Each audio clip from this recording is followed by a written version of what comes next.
Hello everyone and welcome back to the channel. Today's video is going to be a discussion slash theory video. I'm going to be discussing the lore of the Arachnid character in Crash Bandicoot on the Run. As the franchise progresses, the line between boss and enemy kind of blurs.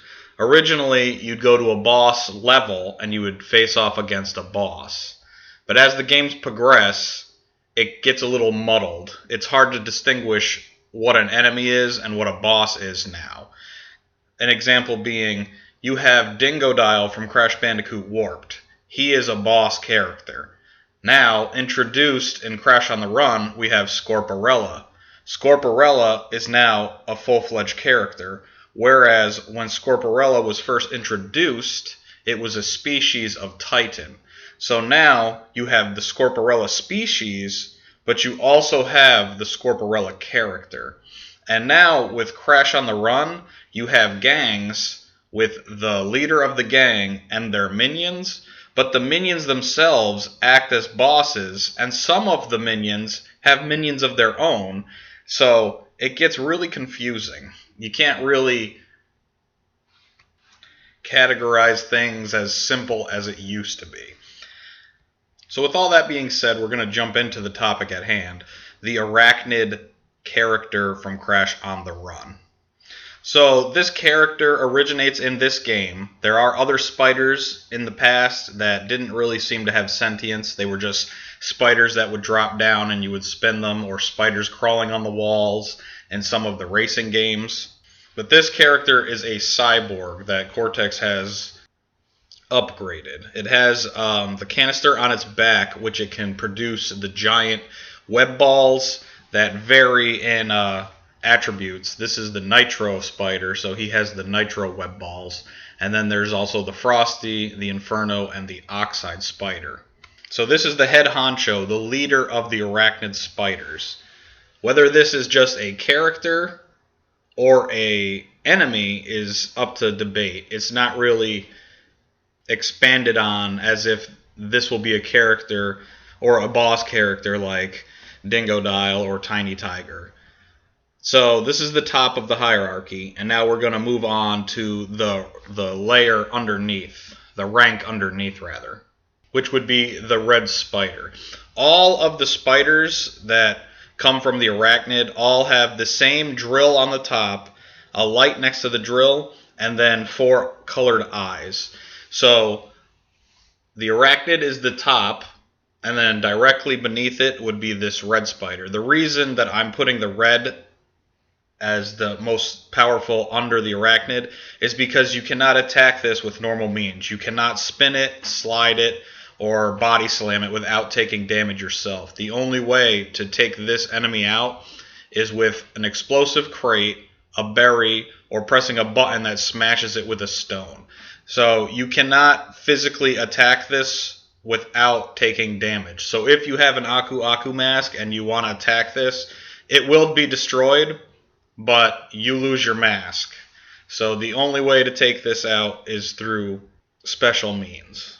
And now we're going to move down to the next layer of the, I keep saying layer, the next rank of spider. And you have the blue spider. The blue spider, again, they all have the drill on the top with the light in front of the drill and the 4 eyes. This one is the blue spider. And this one you can defeat with normal attacks. So you can slide it, you could spin it, and you could body slam on it. So you can destroy this one with relative ease. And then the last spider that technically appears in the game is the green spider. As you can see, it's just the icon for when you go into spider missions. However, upon entering the missions, you do not get to fight said spider.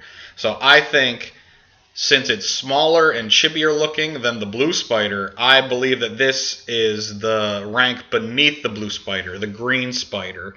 So I think the reason you don't fight the green spider is because it's a baby. So if you could destroy the blue spider with normal means, imagine how weak and worthless this green spider would be to attack Crash.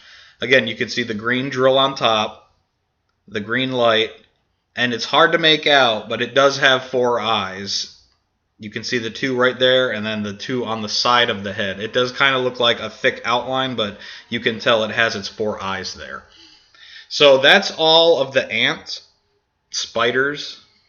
And now I want to put some speculation out there, because I think that the leader of the spiders, the arachnid, isn't the prime arachnid.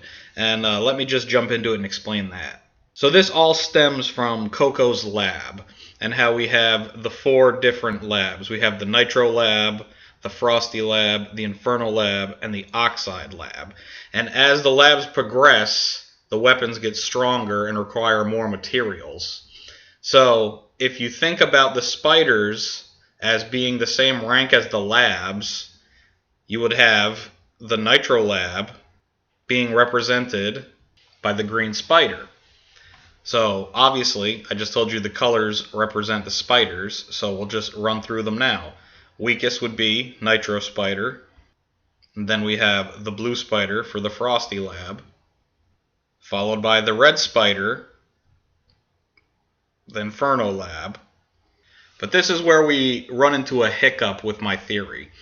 Sure, there is a little bit of purple on the cyborg portion of the arachnid, but it's a blue spider with red accents on it. So if my theory were to hold true, this would not be the prime arachnid. Usually all of the prime characters originate in the Nitro universe, and the Frosty, Inferno, and Oxide are variants of them. However, we do have a purple arachnid. The purple arachnid from the Oxide dimension. So my theory is that the Oxide dimension arachnid is the prime universe where the arachnid boss originated, and all the other variants come from him. So you have the Frosty, the Nitro, and the Inferno that stem off of the Oxide spider. And that's pretty much the theory. I think that the true leader of the arachnid army is the Oxide spider. I just want to take this moment in time to express my appreciation for everyone that continues to view my videos. I love the Crash Bandicoot series. I love lore. I love speculation. I love theories. I post a video every weekend, whether it be Saturday or Sunday. And I love discussion in the comment section. You can give me props saying you love the episode. You can give me criticism on things you think I could improve upon. It's all welcome. And usually at the very end of the video, I will throw out a mystery word for you guys to type in the comment section. And I guess we'll say, people who stuck around to the end, we have the Knight Crash on the thumbnail. He's got the armor on and the sword. So the secret word will be Knight. K-N-I-G-H-T. Okay, everyone. Appreciate the view, the comments, all that great stuff. You take care. Have a good night.